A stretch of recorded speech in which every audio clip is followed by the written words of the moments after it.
41절부터 46절까지 모니터에도 나와 있습니다.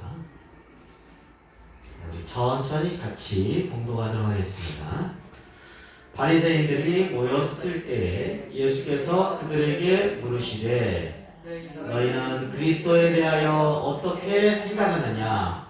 누구의 자손이냐? 대답하되 다윗의 자손이니이다. 이르시되 그러면 다윗이 성령에 감동되어 어찌 그리스도를 주라 칭하여 말하되 주께서 내 주께 이르시되 내가 내 원수를 내 발 아래에 둘 때까지 내 우편에 앉아 있으라 하셨도다 하였느냐. 다윗이 그리스도를 주라 칭하였은즉 어찌 그의 자손이 되겠느냐 하시니 한마디도 능히 대답하는 자가 없고 그날부터 감히 그에게 묻는 자도 없더라. 아멘. 우리가 세례받을 때 여러분 그 문답을 하죠. 문답을 하고 그것을 아멘으로 믿고 고백했을 때 그 외적인 표시를 가지고 세례식을 우리가 합니다. 다 그렇게 받으셨죠? 물론 이제 유아 세례 같은 경우에는 본인이 못하니까 부모님이 이러한 고백에 이르기 때까지 제가 잘 양육하겠습니다라고 하는 결심의 시간 이렇게 보고요. 나중에 이제 유아 세례 받는 사람들은 이제 성인이 되었을 때, 만 18세가 되었을 때 입교식이라고 하는 걸 통해서 다시 한번 내가 이렇게 신앙생활을 잘 양육받아서 이제는 제 스스로 고백을 하게 되었습니다. 이제 그러한 표식을 하게 됩니다. 그래서 제일 세례 응답에 있어서 핵심이 있습니다. 핵심은 뭐냐면 예수님을 고백하는 믿음의 고백이 있어야 된다는 거죠. 예수님을 어떻게 고백하냐? 아, 예수님이요. 저 역사 시간에 배웠는데요. 윤리 시간에 배웠는데요. 4대 성인 가운데 한 분이고 또 예수님이요.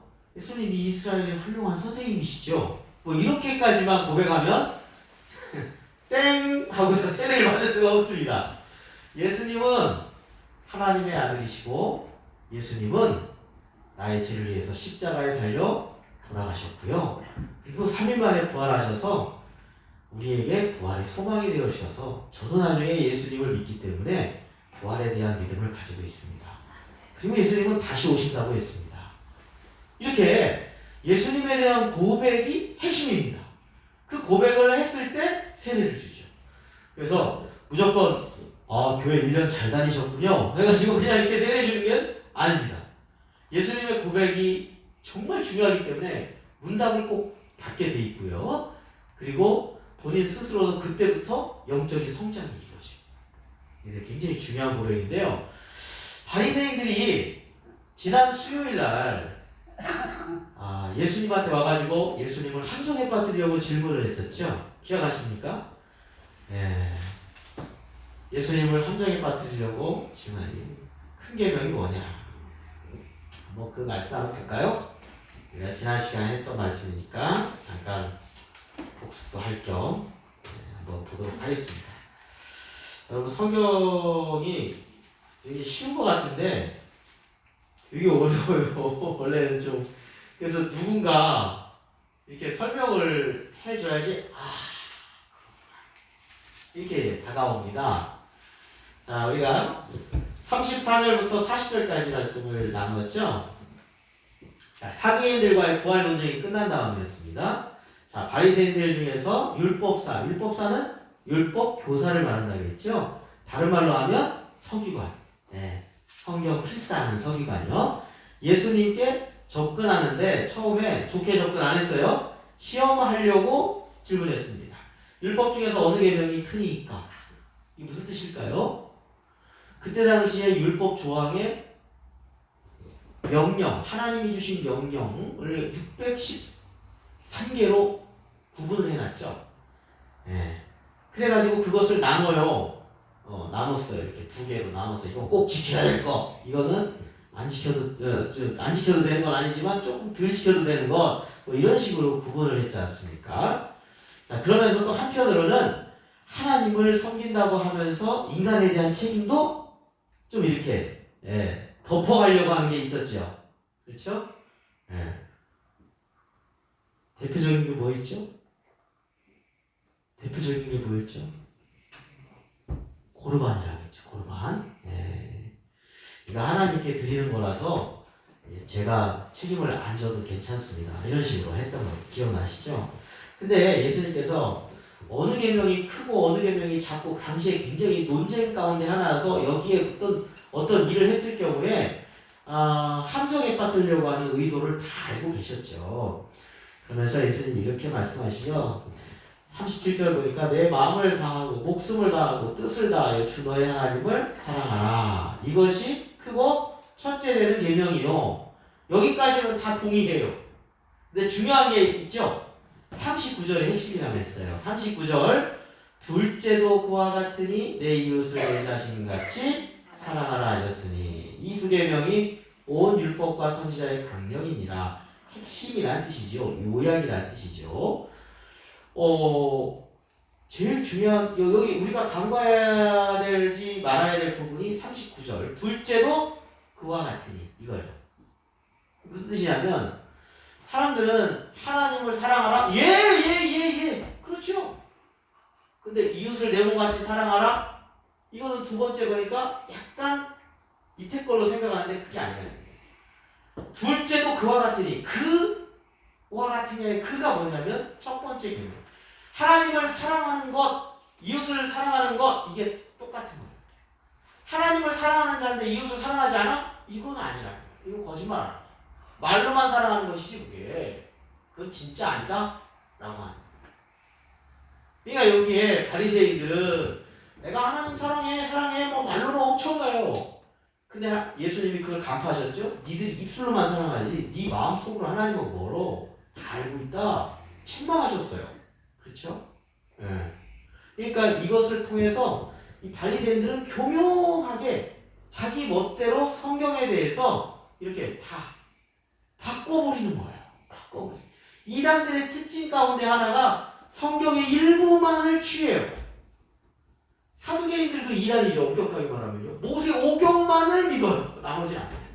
사두개인들이 그랬어요. 교회 역사 속에서 보면은 이단들의 특징이 있어요. 이단들의 특징은 성경에 자기들이 입맛에 맞는 것만 이렇게 골라요. 발췌해요. 그렇지 않습니다. 성경은 다 하나님의 말씀으로서 우리에게 다가오는 의미가 있어요. 그래서 예수님께서 이 말씀하시는 첫째 크고 첫째 되는 계명 둘째도 그와 같으니 이게 중요한 말씀이에요. 여기서 바리새인들이 무너집니다. 아 그렇구나. 그렇게 하면 좋겠는데 바리새인들이 그러지 않아요. 자기 믿고 싶은 대로 믿어 끝까지. 결국은 예수님한테 큰 책망을 받죠. 독사의 자식들아. 무슨 뜻이에요? 독사의 자식들아. 독을 막 품어대잖아요. 자기도 독이 있고 남한테도 다 독을 있어서 다 죽여요. 이단들은 자기도 멸망하고 주변에 다 멸망시키고 사악한 사상을 가지고 있는 사람들은 다 멸망시켜요. 공산주의가 얼마나 많은 사람을 피폐하게 만들었어요? 정말 생각으로는 얼마나 좋아요. 능력에 따라 일하고 필요에 따라 나눠주고 야, 기가 막힌 겁니다. 그런데 하나님이 안 계시니까 그게 독이 되는 거예요. 생명과 길이요 진리요 생명이신 예수 그리스도를 부인하니까 방황하게 되고 오히려 피폐하게 되고 공산주의 나라 보세요. 겉은 뭐 민주주의니 뭐하지만 보세요. 공산주의 나라 다 독재입니다. 지금 러시아 푸틴 독재죠. 발표나는 TV에 발표나는 게 다 거짓말이야. 하나도 안 믿는 거예요. 그런 나라가 이게 독재 나라지 무슨 민주주의예요. 항상 북한도 그러잖아요. 조선 민주주의 인민공화국 무슨 민주주의예요. 김일성, 김정일, 김정은까지 가고 있는 3대 독재죠. 겉만 번지르만 속은 썩어 있어요. 이게 잘못된 사상의 특징이죠. 시진핑도 그런 거예요. 지금도 시진핑도 보면 원래는 4년 하면 내려와야 되죠. 그렇죠? 그리고 다음 사람이 누군지를 알아요. 중국은 등소평 이후로 다음 사람이 나구나 하고서 이제 준비하는데 시진핑은 그 법을 바꿔버렸죠. 영구 집권 체제로 만들어. 만들어놨어요. 독재 체제로 만들어놨죠. 민주주의건 뭐든 뭐 이번에 홍콩 보세요. 막 짓누르잖아요. 예. 거기 누가 후원해 줍니까? 지금 미얀마의 군부 독재를 중국과 러시아가 후원해 주고 있죠. 공산주의가 이래요. 공산주의가 이래요. 우리가 하나님이 없는 사상이 얼마나 독이 된다는 것을 이 인류 역사 통해서 분명히 우리가 알게 되는 것 같아요. 자, 중요한 거 있습니다. 여기서 지금 바리새인들이 꺾였으면 좋겠는데 우리가 잘못 알았군요. 그렇군요. 하나님을 사랑하는 자, 곧 마땅히 이웃을 사랑하는 자군요. 이것이 둘이 아니라 하나군요. 이걸 말씀해 주셨음에도 불구하고 바리새인들은 그걸 깨닫지 못해요. 그리고 순종하지 않아요. 오늘 우리 신앙이 하나님 말씀이 이렇구나 하면 내가 살아온 모든 경험이나 어떤 이론이나 나의 어떤 관념이 하나님 말씀 앞에 순종해야 될 줄로 믿습니다. 이래야 신앙이 성장할 수 있고요. 이렇게 해야지 하나님께서 은혜를 베풀어 주십니다. 하나님 말씀은 하나님 말씀이고요. 내 생각은 내 생각대로 그냥 나는 살아갈 거예요. 이렇게 나오면 거기에 하나님의 역사하심이 없어요. 없어요. 바벨탑은 결국은 무너질 수밖에 없어요. 하나님 말씀에 순종하지 않는 모든 것들은 무너질 수밖에 없어요. 자, 그래서 두 계명이 온 율법과 선지자의 강령이니라. 이렇게 해서 이제 한번 바리새인들하고 얘기를 했어요. 자, 두 번째가 이제 오늘 말씀인데요. 바리새인들이 쫙 이렇게 있는데 예수님 이번에 질문하세요.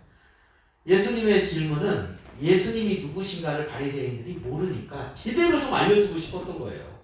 너희들이 찾는 그리스도 그분이 누구냐? 바로 예수님이라는 것을 이제 좀 있으면 십자가에 달려 돌아가시잖아요. 그 전에 다시 한번 정말 애틋한 마음으로 말씀하시는 거예요. 자, 41절 말씀. 41절, 42절 우리가 같이 한번 읽어볼까요? 바리새인들이 모였을 때 예수께서 그들에게 물으시되 너희는 그리스도에 대하여 어떻게 생각하느냐? 누구의 자손이냐? 대답하되 다윗의 자손이니이다. 아멘. 자, 그렇죠. 그리스도가 누구냐? 어떻게 생각하냐? 이게 제일 중요하다고 했잖아요. 그렇죠? 세례받을 때 이게 누구지? 그리스도가 누구시냐? 고백이 중요해요. 근데 누구의 자손이냐? 그러니까 금방 대답하죠. 다윗의 자손입니다. 이거는요. 이스라엘 사람들은 다 알고 있던 사실이에요. 이스라엘 사람들은 다윗의 후손 가운데서 그리스도, 구약으로 말하면 메시아죠. 똑같아요. 기름 부음 받은 자. 그분에 대한 사상은 이미 다 알고 있어요. 베들레헴에서 나실 것이고 다 알고 있었어요. 이사야 11장 10절 말씀에 이렇게 나오죠. 그날에 이새의 뿌리에서, 이새가 누구예요? 다윗의 아버지죠. 다윗의 아버지. 이새의 뿌리에서 한 쌀이 나서 만민의 빛으로 설 것이요 열방이 그에게로 돌아오리니 그가 거한 곳이 영화로우리라. 영광스러운 전 세계에서 가장 위대한 어떤 왕국과 같은 그런 존재로서 이새의 후손 다윗의 자손에서 메시아가 이제 나오실 것이다라는 사상은 이미 다 알고 있어요. 그러니까 다윗의 후손이죠. 이렇게 바로 나올 수 있었던 것이죠. 자, 그런데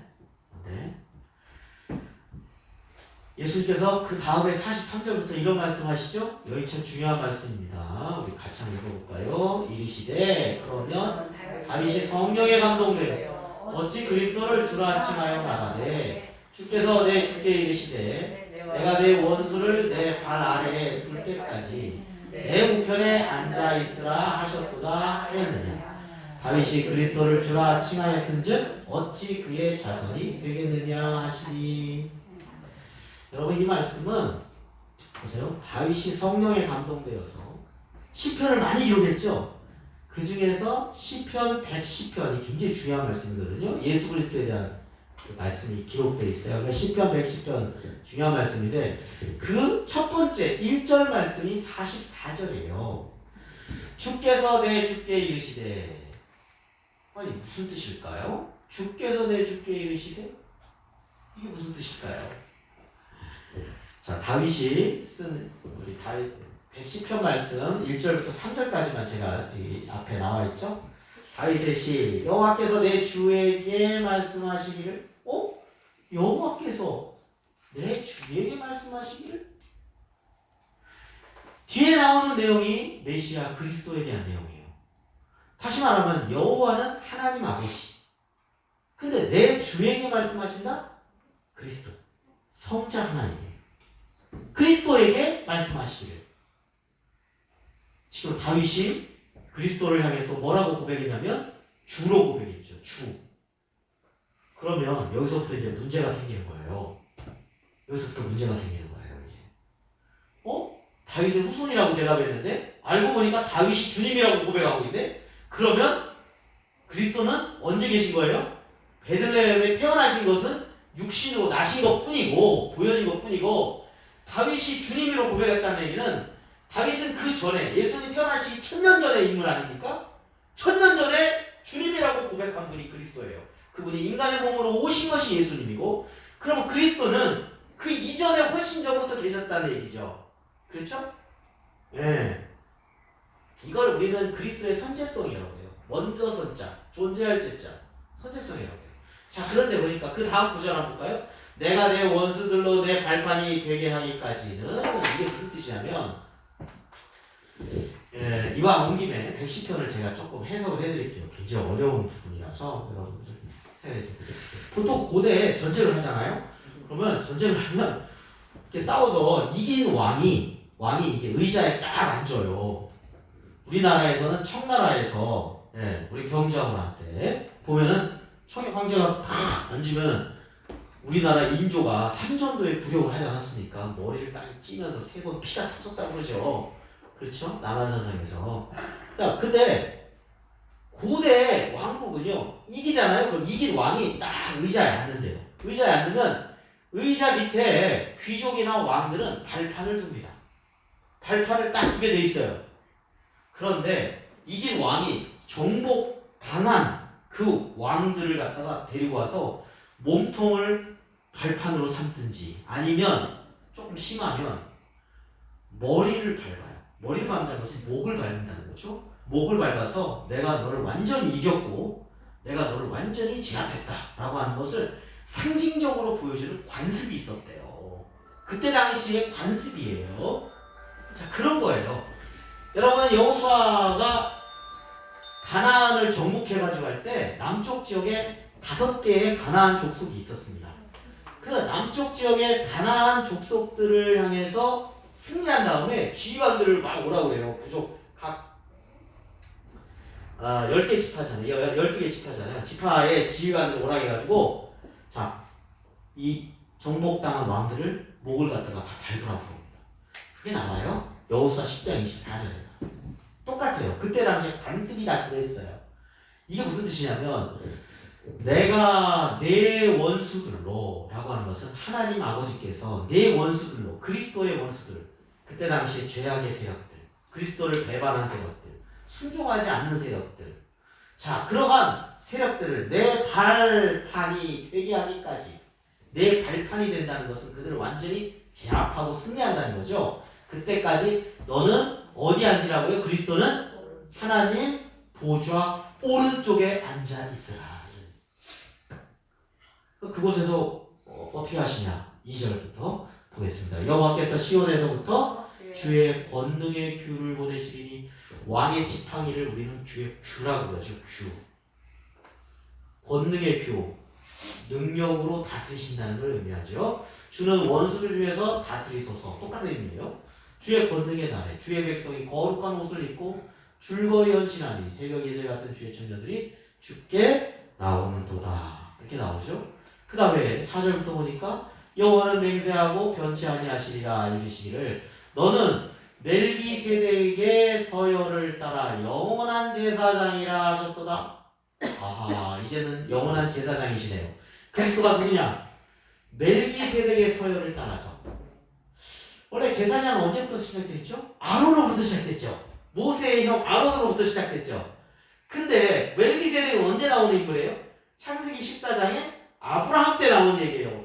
그러면 모세보다 훨씬 전이죠. 몇백 년 전의 인물이에요. 율법이 있기 이전에. 그때의 제사장. 근데 그 제사장은 영원한 제사장. 그리스도를 예표합니다. 그래서 어떻게 해요? 제사장이 어떻게 해요? 죄를부터 용서함 받게 해서 화목하게 만드는 거죠. 예수님이 화목제물이 되셔서 영원한 제사장이 되셔서 우리 모든 죄악으로부터 용서해 주시고 하나님과 화목하게 하는 일을 하신다는 것을 이미 다윗이 지금 110편에서 예수님 오시기 몇 년 전에? 1000년 전에 이미 말씀하고 있다는 거죠. 자, 그 다음에 어떻게 했습니까? 주의 오른편에 계신 주께서, 여기서 또 주도 나오고 또 주가 나오죠. 앞에 있는 주는 여호와 하나님, 성부 하나님이고요. 오른쪽에 계신 주, 이거는 성자 하나님 예수 그리스도를 의미합니다. 그리스도께서 그의 노하시는 날에 왕들을 쳐서 깨뜨리실 것이라. 문 나라를 심판하여 시체로 가득하게 하시고 여러 나라의 머리를 쳐서 깨뜨리시며 길가에 시냇 물을 마심으로 그의 머리를 드시리라. 무슨 뜻이냐면 심판자로 오시는 예수 그리스도를 의미합니다. 이 땅을 다스리시고 모든 죄를 용서하시고 그리고 심판의 주님이 되시는 예수 그리스도에 대해서 다윗이 성령의 감동 가운데 예수님 모시기 무려 1000년 전에 시편 110편을 통해서 말씀하고 계시다는 거예요. 자, 우리 1절만 보면 되는데 제가 같이 한번 다 110편 전체를 워낙 중요한 말씀이기 때문에 같이 나눠봤습니다. 자, 다윗이 그리스도를 뭐라고 칭했죠 지금? 주라 칭하였습니다. 어찌 그의 자손이 되겠느냐? 이렇게 바리새인들한테 얘기해 준 거예요. 자, 다윗의 자손이라고? 정말일까? 하면서 시편에 있는 110편 1절 말씀만을 인용한 거죠. 그리스도는 언제 계셨느냐? 다윗의 자손이 아니야. 다윗이 주님이라고 부르신 분이야. 이 얘기예요. 하나님이라는 얘기죠. 자, 우리 요한복음에 보면 이렇게 시작하죠. 태초에 말씀이 계시니라. 이 말씀이 하나님과 함께 계셨으니 이 말씀은 곧 하나님이시니라. 말씀이신 그리스도를 말하는 거죠. 그가 태초에 하나님과 함께 계셨고 태초에 하나님과 함께 계셨는데 누가요? 그리스도께서. 만물이 그로 말미암아 지은 바 되었으니 만물이 누구로 말미암아? 그리스도로 말미암아 지은 바 되었으니 지은 것이 하나도 그가 없이는 그리스도 없이는 된 것이 없다. 이렇게 시작하는군요. 이야, 신약의 창세기. 이렇게 시작해요. 창세기에 보면 이런 말씀이 있죠. 우리 1장 26절 보면은 하나님이 이르시되 우리의 형상을 따라 우리의 모양대로 우리가 사람을 만들고 지금 우리 사람을 어떻게 만들었어요? 하나님의 형상을 따라 만들었잖아요. 근데 하나님이 뭐라고 했냐면 지금 나의 형상을 따라 나의 모양대로 내가 사람을 만들고 이렇게 하지 않고 우리라고 표현하고 있죠. 그러면 하나님이 우리라고 하는 것은 한 명이 아니잖아요. 그렇죠? 삼위일체의 가장 확실한 증거 가운데 하나가 이겁니다. 창세기에 세상을 만드시는 이야기가 나올 때 거기에 여호와 하나님만 계신 것이 아니라 거기에 성자 하나님, 성령 하나님이 함께 하시는 것을 보여줍니다. 그러니까 지금 바리새인들이 생각할 때는 깜짝 놀라는 거예요. 이 그리스도라고 하는 존재는 그냥 다윗의 후손으로 와가지고 아주 엄청난 나라를 다스리는 어떤 임금으로 생각한 거예요. 그래서 예수님의 제자도 주님이 이 땅에서 왕이 되시면요 제가요 오른편 자리 왼편 자리 하나씩 좀 꿰차게 해주세요. 이런 생각을 가졌던 거예요. 그때 당시에 사람들이 다 그런 생각을 많이 가지고 있었어요. 그러니까 야, 큰 자가 되려냐? 천국에서는 섬기는 자가 큰 자다. 예수님이 그런 말씀하실 때 이해가 안 가는 거예요. 이해가 안 가는 거예요. 자, 그런데 여기 말씀 보니까 이게 그리스도는 하나님이구나. 태초부터 우리를 창조하시고 다스리시고 우리를 구원해 주시고 심판하시는 분이구나. 이걸 깨닫기 시작해야 되는 거예요. 놀라운 거죠. 그들이 그렇게 우상 숭배가 아니라 그들이 존경하고 있는 두 인물 누구냐면 구약의 인물 가운데 그때 당시 신약이 없었잖아요. 예수님 당시에는 신약이 없었잖아요. 그 구약에서 제일 존경하는 인물이 누구냐? 아브라함과 다윗이. 그래서 마태복음에 보면 아브라함과 다윗의 자손 예수 그리스도의 세계라 이렇게 시작하죠. 그런데 그 다윗의 자손으로만 생각하는 것이 아니라 다윗의 주님이신 그리스도를 설명해 놓으니까 지금 엄청난 충격을 받게 되는 거죠. 그런데 46절 말씀해 보니까 그래서 어떻게 됩니까? 한마디도 능히 대답하는 자가 없고 그날부터 감히 그에게 묻는 자도 없더라. 다시 말하면 이걸로 마지막 결론을 딱 맺으신 거예요. 예수가 그리스도. 그분은 하나님의 아들이시다. 맨날 바리새인들하고 서기관들이 쫓아다니면서 뭐 했어요? 예수님 시험해가지고 함정 빠뜨릴 얘기만 계속 했잖아요. 근데 여기서 종지부를 찍었다는 얘기예요. 그날로부터 감히 그에게 묻는 자도 없더라. 이제 끝이다. 그렇게 이제 결론을 맺으신 거죠. 근데 중요한 건 그 다음이거든요. 그럼 그들이 회개하고 돌아왔느냐? 얼마나 인간이 완악한지 자기 믿고 싶은 대로 믿어요. 이러면 구원이 안 이뤄요. 이러면 우리가 주일날 같은 사개오처럼 내가 지금부터는요 제 재산 반절을 가난한 자에게 주고 제가 혹시나 거짓으로 속여서 빼앗은 거 있으면 원래 5분의 1만 줘야 되지만 아니요 전 4배를 갚아주겠습니다. 이러한 변환 삶의 전환이 있어야 되는데 그냥 입만 싹 닫고 끝나는 것이죠. 우리에게 있어서 신앙생활 아까도 그랬습니다. 예수 그리스도에 대한 고백 참 중요합니다. 자, 우리가 이제 부활절이나 성탄절에 세례를 받을 때 고백을 하죠. 예수님이 누구십니까? 표준으로 대답한 고백이 하나 있죠. 어떤 고백입니까? 믿음의 고백이죠. 주는 그리스도시요 살아계신 하나님의 아들이십니다. 이 고백 위에 바요나 시몬아 내가 복된 이 고백 위에 나의 표현을 세우겠다. 주님이 이 고백 위에 세워진 거예요. 우리 신앙생활이 어디서부터 출발해요? 어디서부터 신앙생활이 세워져요? 고백이에요. 예수 그리스도의 고백. 근데 바리새인들은 이 고백에서 무너지니까 세워지지가 않아요. 신앙. 우리 신앙생활이 그래서 뭐 인류의 큰 스승이시지요, 뭐 종교의 창시자시지요, 요 수준에서 머무르면 구원이 이르지 못합니다. 예수님이 나하고 아무 상관없어요. 네. 여러분 소크라테스하고 나하고 무슨 상관이 있겠어요?